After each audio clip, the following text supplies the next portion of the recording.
Sveiki! Mani sauc Līva Vītoliņa, un šodien es jums pastāstīšu par RTU Microsoft Office 365.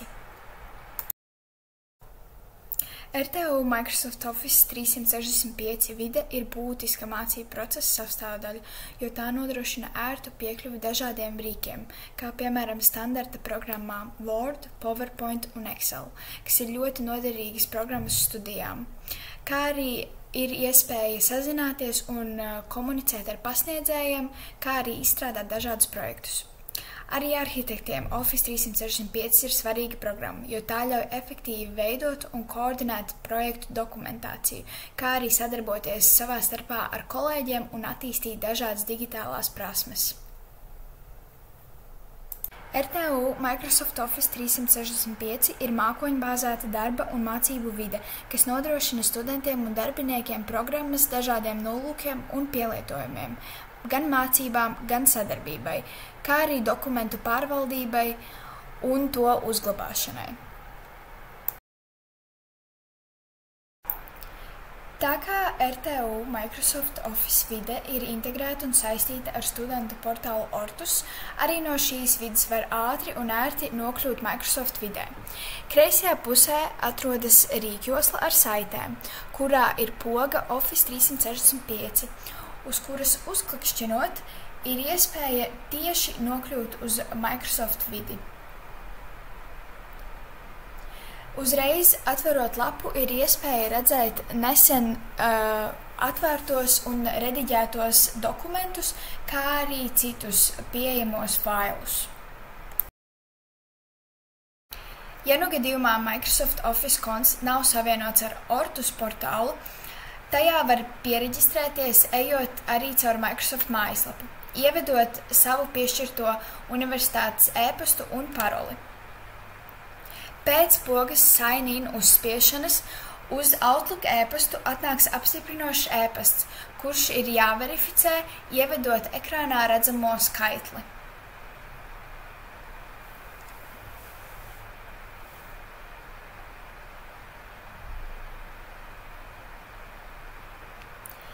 Pēc konta verificēšanas uzreiz atveras galvenais Microsoft pārlūks, kurā var redzēt visus nesen atvērtos un rediģētos dokumentus. Pie programmām ir iespējams apskatīt visu un ļoti plašo piedāvāto programmu klāstu, kā arī to var palielināt, uzspiežot pogu visas programmas.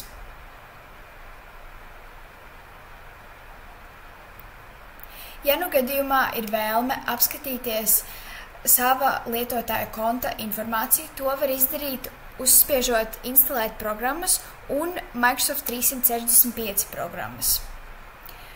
Uzreiz atveras tava konta pārlūks, un pie abonementiem ir iespējams redzēt visu savu lietotāja informāciju ar lietotāju unikālo identifikātoru un arī savu iegādāto plānu, kas manā gadījumā ir A3, ar visām iekļautajām programmām un funkcijām, kuras ir šajā paketē.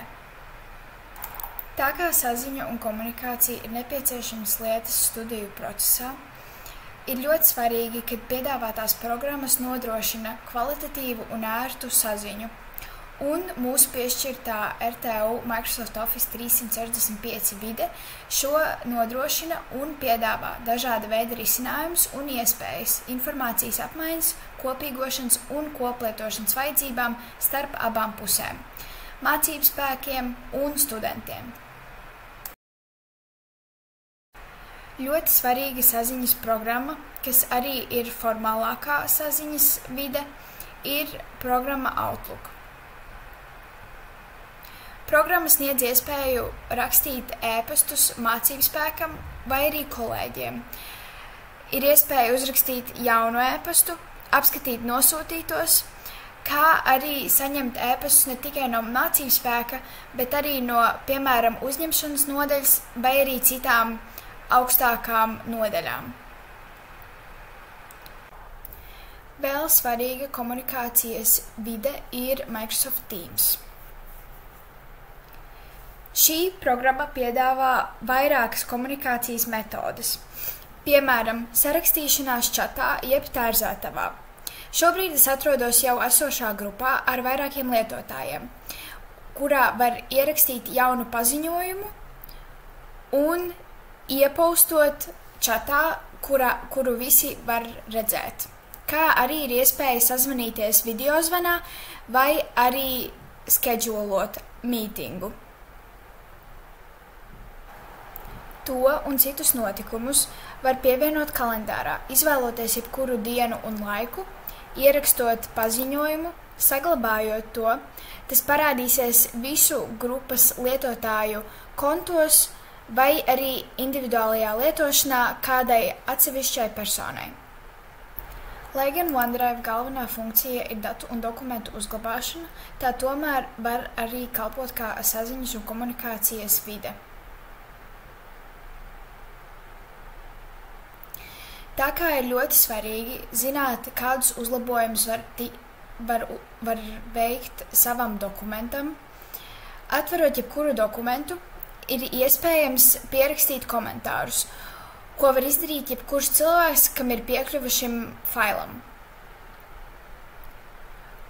Komentāru var pievienot uz rīkjoslas, uzspiežot pogu ievietošana, jauns komentārs un var uzrakstīt jebkādu tekstu. Pievienojot, uzreiz parādās komentārs, kurš ir redzams ikvienam lietotājam, kas ieies šajā dokumentā. Varbūt ne tik populāra, bet arī salīdzinoši svarīga saziņas vietne ir programma Engage. Programmā ir iespēja pievienoties dažādām grupām jeb kopienām, kā arī izveidot pašam savu jaunu. Pievienojoties jebkādai kopienai, tajā ir iespēja dalīties ar savu pieredzi, uzdot dažādus jautājumus, veidot diskusijas, kā arī atbildēt uz citu jautājumiem, kā arī izsniegt uzslavas mācību spēkam vai kolēģiem un arī izveidot aptaujas.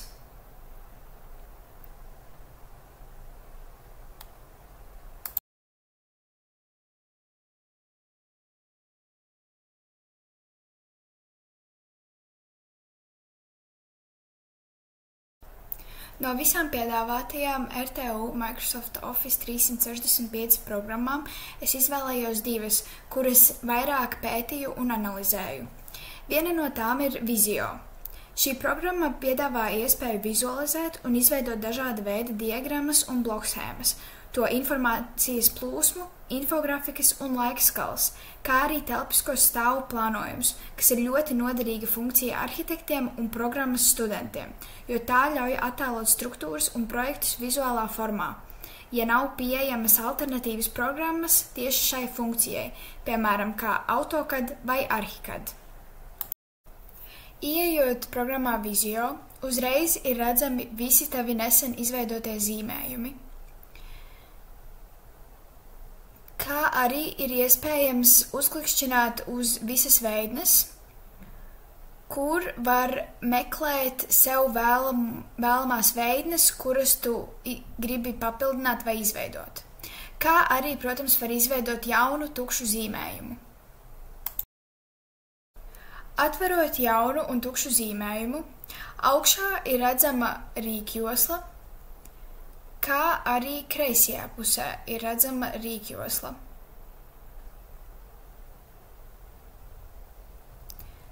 No sākuma, kas ir jāizdara, ir jāiestata lapas izmērs. To var izdarīt pie Design un Size.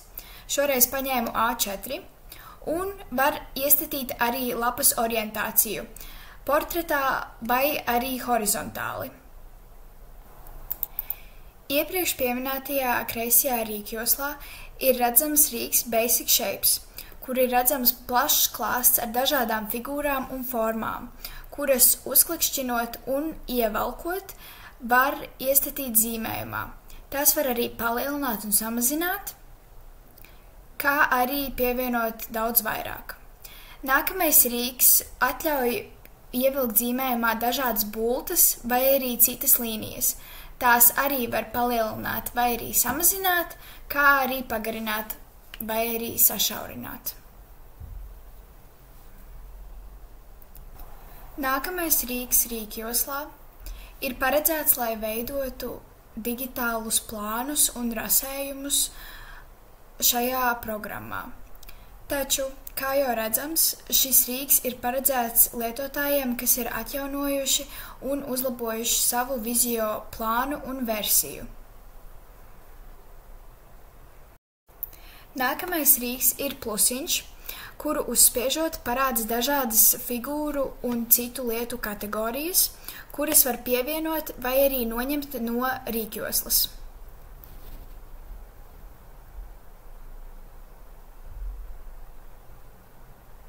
Tomēr ir arī kategorijas, kas ir paredzētas lietotājiem, kas ir atjaunojuši un uzlabojuši savu Visio versiju. Lai aktivizētu augšējo rīkjoslu, no sākuma ir nepieciešams vai nu uzzīmēt, vai nu uzklikšķināt uz jau esošās figūras. Uzzīmēt jaunu figūru var nospiežot šo rīku. Nospiežot bultiņu, var redzēt, ka šis rīks piedāvā mazāk zīmēšanas iespējas nekā kreisajā rīkjoslā esošās figūras. Figūrā var ievietot arī tekstlodziņu, kurā arī var ierakstīt jebkāda veida tekstu. Un to pēc tam var arī rediģēt un formatēt standarta formatēšanas joslā. Tam var nomainīt fontu, biezumu, kā arī teksta lielumu. Kā jau visās infografikās, ir iespēja arī pievienot bultiņas. Tās var izveidot jebkādā virzienā un lielumā.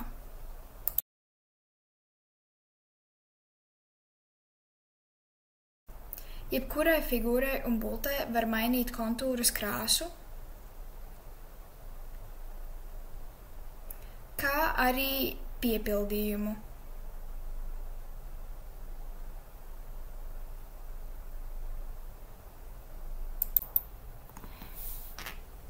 Jebkuru formu vai tekstu ir iespējams novietot vai nu kādai figūrai priekšā vai arī pašā priekšā, kā arī vai nu aiz kādas figūras vai arī aiz visām figūrām.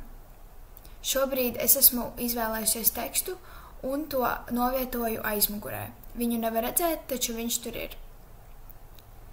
Tāpat arī ir iespēja figūru vai arī bultas pagriezt vertikāli vai horizontāli, kā arī to var rotēt 90 grādos pa labi vai arī 90 grādos pa kreisi. Man piemērs nav bijis veiksmīgs, jo kā figūru esmu izvēlējusies apli. Izveidoju nedaudz saprotamāku mazu infografiku un varam ķerties klāt pie nākamās sadaļas, kas ir Insert. Šajā sadaļā ir redzami rīki, kuri atļauj pievienot dažādas bildes no interneta, gan arī no sava datora, kā arī ir redzamas tās pašas funkcijas, tekstlodziņš, uzzīmēt figūru tādas pašas, kādas ir Home rīkjoslā. Ir iespēja arī pievienot komentāru, kas ir ļoti svarīga funkcija, lai sazinātos ar saviem kolēģiem vai mācību spēku, kuri var ieteikt, kādus uzlabojumus var veikt savam darbam. Pievienojot komentāru, tas uzreiz parādās un ir redzams ikvienam lietotājam, kas atver šo failu. Izveidoju vēl vienu jaunu infografiku, lai labāk varētu parādīt rīkus. Ejot pie design, rīkjoslā parādās jau mūsu izmantotās funkcijas, kas ir lapas orientācija un izmērs. Vēl var iestatīt infografikas tematiku, vai nu melnbaltu, vai arī kādā citā krāsā, kā arī ir iespējams iestatīt infografikas krāsas, kuras ir pieejamas dažādās paletēs un toņos. Protams, ir arī iespēja rediģēt un formatēt bultas, ko var izdarīt pie Connector Style. Tās var iestatīt laustas, taisnas un arī liektas. Pie Design Layout ir iespējams apskatīt dažāda veida diagrammu izkārtojumus, gan uz leju, gan uz augšu ejošas, gan arī pa labi vai pa kreisi. Diemžēl mans piemērs nav īsti pielāgots šai funkcijai, jo tas neizskatās ļoti labi pēc funkcijas realizēšanas, un tāpēc es secināju, ka diagrammas izskats ir jāiestata pirms infografikas zīmēšanas. Nākamajā sadaļā Review ir iespējams pievienot jaunu komentāru, kā arī virzīties pa labi vai pa kreisi pa komentāriem. Ir iespēja arī parādīt komentāru joslu vai arī to paslēpt, un uzspiežot uz mazās komentāru ikoniņas, tas arī parādās. Vēl no svarīgākajām funkcijām ir vērts parādīt apakšējo plusiņu, kas ļauj pievienot vēl vienu tukšu zīmējumu, kur var veidot kaut ko jaunu. Var arī pārvietoties pa lapām. Nospiežot failu, ir iespēja saglabāt dokumentu datorā, to izprintēt un arī kopīgot. Visi zīmējumi, kas tiks izveidoti, tiks automātiski saglabāti OneDrive'ā. Kā otru programmu izvēlējos SharePoint. Platformas galvenā funkcija ir pārvaldīt dokumentus un sadarbības nodrošināšana starp lietotājiem. To izmanto, lai piekļūtu, droši glabātu un kopīgotu failus, piekļūstot tiem no jebkuras ierīces, kas arī ir ļoti svarīgi arhitektu profesijai, lai varētu droši uzglabāt dokumentus. Šajā platformā, strādājot grupās, var redzēt visu lietotāju dokumentus, tos rediģēt, kopīgot un arī pievienojot komentārus. SharePoint programma ir integrēta un savienota ar Teams, tāpēc arī no šīs programmas uz SharePointu var nokļūt. Izvēloties grupu,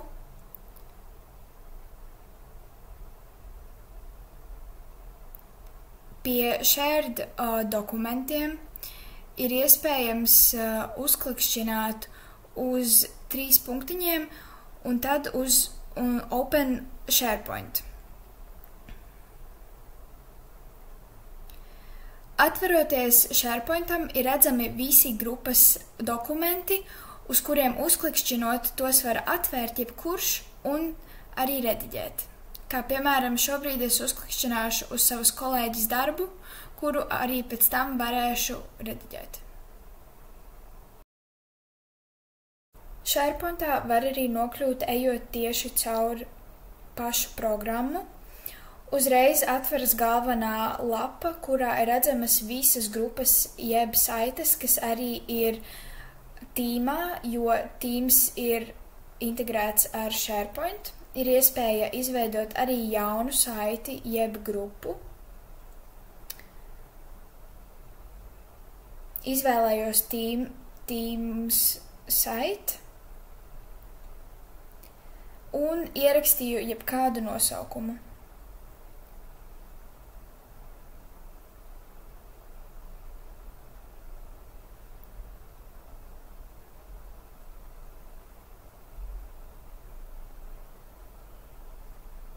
Iestatot jaunu grupu, uzreiz parādās šāda lapa, kur var rediģēt jaunu izveidoto saiti, un pēc kāda laika, atjaunojot lapu, šai saitē vajadzētu parādīties galvenajā lapā.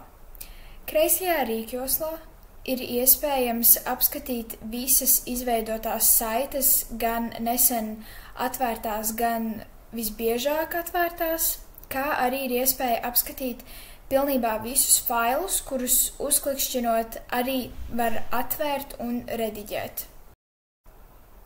Ir arī iespēja izveidot jaunu dokumentu vai prezentāciju.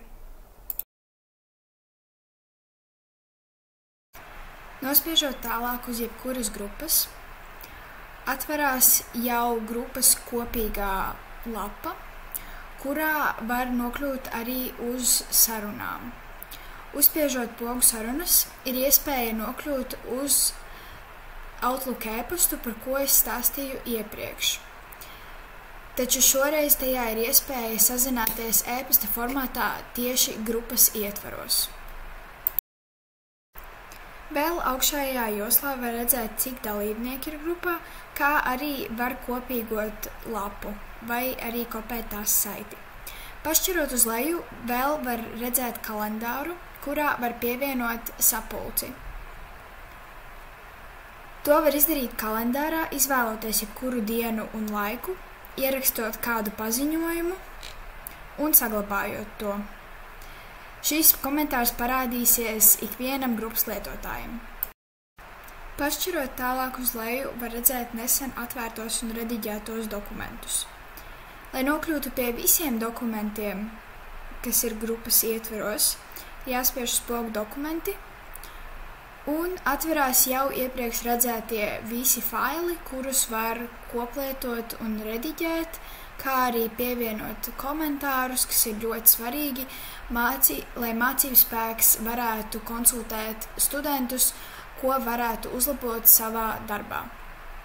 Kā arī ir iespēja augšuplādēt jaunus failus un arī mainīt dokumenta režģa izskatu, un kā arī var pievienot saīsni uz OneDrive.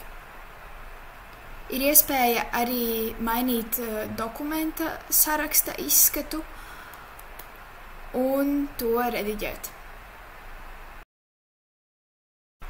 Kā jau no visām programmām, uz Microsoft Office sākumlapu var nokļūt nospiežot šos punktiņus.